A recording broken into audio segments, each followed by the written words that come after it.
Hello friends, कैसे हैं आप सभी लोग। आई होप आप सभी लोग बहुत बढ़िया होंगे। मैं के आर सैनी KR एजुकेशन पर आप सभी का स्वागत करता हूं। दोस्तों, ग्रुप डी भर्ती 2024 के रिगार्डिंग अपडेट जारी हुआ है, जिसके अंदर 32,000 पोस्ट पर आपकी भर्ती देखने को मिलेगी। 32,438 टोटल पोस्ट आपकी रहने वाली है। ये वैकेंसी जो है बहुत ही कम है, उम्मीद से बहुत कम है। जैसा कि अंदाजा लगाया जा रहा था कि 50,000 प्लस तो कम से कम वैकेंसी आनी है, और सी गोपाल मिश्रा जी वगैरह कई सारे बयान वगैरह आए थे, इसमें 85,000 प्लस भी वैकेंसी देखने को कहा गया था कि 80-85,000 करीब ग्रुप डी की भर्ती देखने को मिल सकती है। लेकिन ये भर्ती बहुत ही कम देखने को मिली। इसके 3 बहुत ही बड़े मुख्य कारण मैं आपको इस वीडियो में बताने वाला हूं। और एसएनटी की जो पोस्ट है उस पर 10th वाले लोग एलिजिबल होंगे या नहीं होंगे। दोस्तों, ये इंडेंट यहाँ पे जारी कर दिया गया है, लेकिन ये चीज क्लियर नहीं हो रही है कि इसकी एलिजिबिलिटी क्या रहेगी।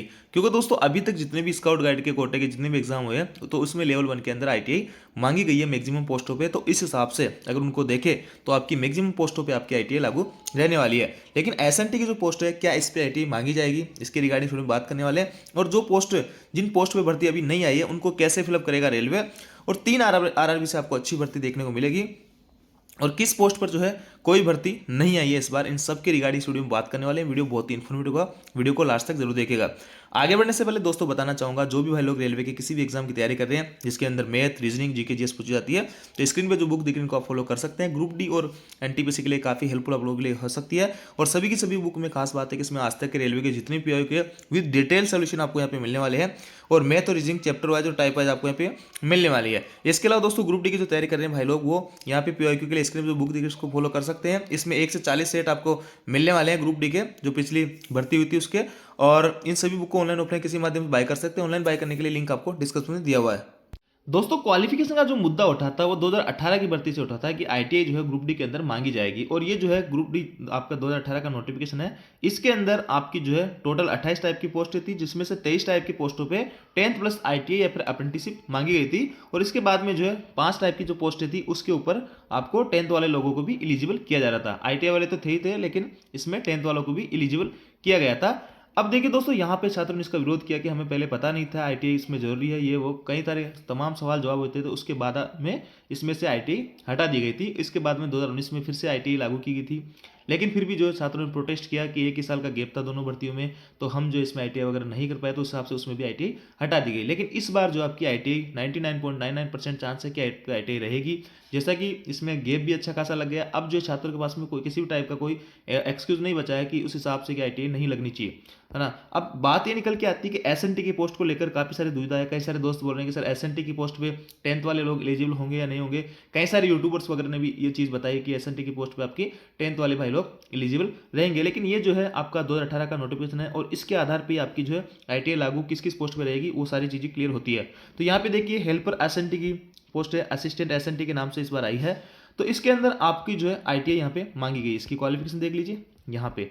तो इस हिसाब से एसएनटी की जो भी पोस्ट है इसके अंदर 10th प्लस आईटीआई मांगी गई है। लेकिन दूसरा सवाल ये उठता है कि जब टेक्नीशियन एसएनटी की भर्ती थी, तो उसके अंदर 10+2 जिन्होंने पीसीएम से कर रखा था उन लोगों को भी एलिजिबल किया गया था। और ये जो पोस्ट है उससे 1 ग्रेड कम की पोस्ट है, यानी वो टेक्नीशियन आपकी जो है लेवल 2 की पोस्ट है और ये लेवल 1 की पोस्ट है। तो इसके अंदर आईटीआई जरूरी रहेगी, और उसके अंदर 10+2 वाले भाई लोगों को भी एसएनटी के लिए एलिजिबल किया गया था। तो इस बार भी इस पोस्ट के अंदर भी आपके हो सकता है आपको 10th वाले भाई लोगों को भी मौका मिल जाए। लेकिन 10+2 वाले जिन कर रखी है पीसीएम से, उनको तो यहाँ पे पक्का मिलने वाला है एसएनटी के अंदर। क्योंकि टेक्नीशियन की भर्ती में जब मौका मिला था तो ग्रुप डी में मिलना जरूर बिल्कुल स्वाभाविक है।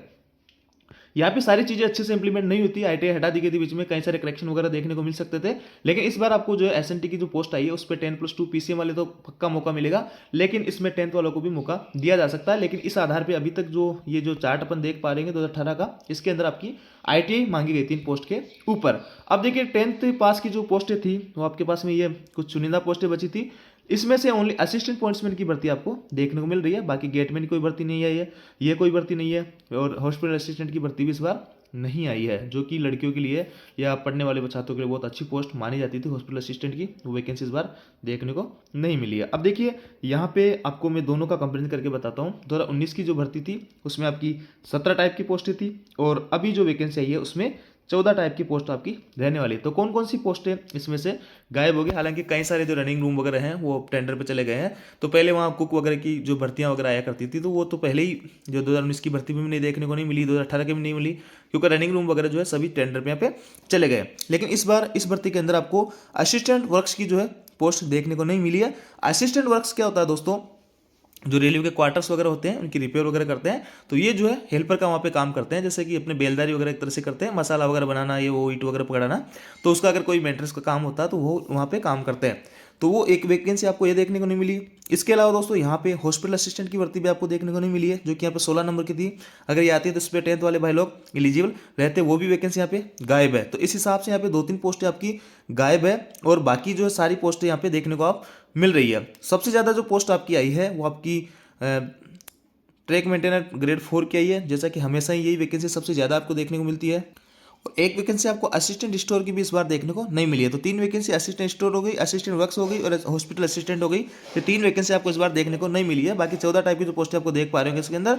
और ITS पे क्या रहेगी क्या नहीं रहेगी, इसका जो वाइड नोटिफिकेशन है उसमें सारी कुछ चीज़ें क्लियर रहने वाली है। और देखिए दोस्तों, अब बात कर लेते हैं कि वैकेंसीज के अंदर जो है आपको कम देखने को क्यों मिली है। 3 बड़े कारण मैं आपको बताता हूँ। सबसे बड़ा कारण तो जो आपका एग्जाम कैलेंडर है, एग्जाम कैलेंडर जो है ये बहुत बड़ा कारण है वैकेंसी कम आने का।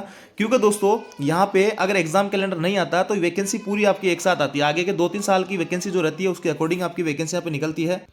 रेलवे ग्रुप डी के अंदर कई सारे पद खाली है, लेकिन यही है कि अगर अभी सारी वैकेंसी निकाल दी जाएगी तो फिर अगले साल जो कि एनुअल कैलेंडर यहाँ पे जारी करना है फिर से आपको अक्टूबर दिसंबर के बीच में, तो उसके अंदर वैकेंसी कहाँ से लेकर आएंगे। तो ये सारी चीज़ें यहाँ पे अभी तक क्लियर है कि आपका जो ये एग्जाम कैलेंडर है इसकी वजह से मोटा कारण यही कि वैकेंसी कम आने का। नहीं तो ये वैकेंसी आपको 70-80 हज़ार 1 लाख तक भी आपको देखने को मिल सकती थी अगर हमेशा की तरह वैकेंसी आपको आती तो। क्योंकि दोस्तों 2019 की जो भर्ती थी उसकी वेटिंग क्लियर अभी तक चल रही थी, बड़े बड़े पैनल यहाँ पे जारी कर रहे थे। कहीं कहीं जगह से 12-12, 13-13, 14-14 पैनल आपके आ गए थे, और वो जो वैकेंसी जैसे जैसे खाली हो रही थी वो वहाँ से फिलअप होती जा रही थी। और 2019 की जो भर्ती थी इसके जस्ट पहले 2018 की भर्ती हुई थी, और 2019 की भर्ती के अंदर आगे के 2-3 साल तक के जो पोस्ट खाली होने वाली थी उसके आधार पर इसकी जो बड़ी बम्पर भर्ती निकली थी। तो उस हिसाब से बाकी अभी जो भर्ती आई है ये लेटेस्ट अभी जो पद खाली है और अभी जो पद खाली होने वाले हैं उसके आधार पर, लेकिन अगले साल जो भर्ती आएगी फिर से वो आगे आगे की जो वैकेंसी बनेगी उसके अकॉर्डिंग आएगी।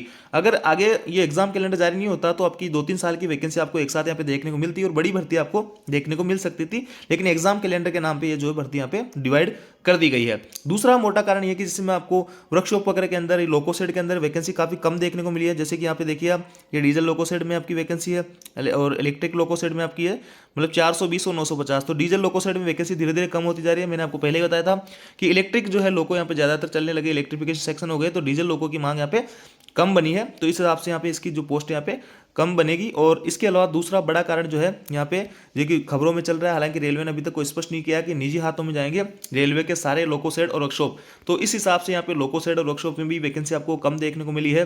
तो यह भी एक कारण हो सकता है, बाकी अभी रेलवे की तरफ से ऐसा कोई क्लियरिफिकेशन नहीं है। तो ये कुछ मोटे कारण है आपकी वैकेंसी जो है कम आने का ग्रुप डी 2024 का। और इसके अलावा यहाँ पे ये जो है इतने सारे पोस्ट आपकी खत्म कर दिए गए हैं, और इन पे कई सारे पदों पे पहले भी भर्ती नहीं आई थी। पिछली बार भी आपके 2-3 पद इनमें से आए थे, हॉस्पिटल असिस्टेंट वगैरह। बाकी लगभग सभी पोस्टें पहले से यहाँ पे खत्म है, तो इसमें आपको ज़्यादा दिमाग लगाना नहीं है।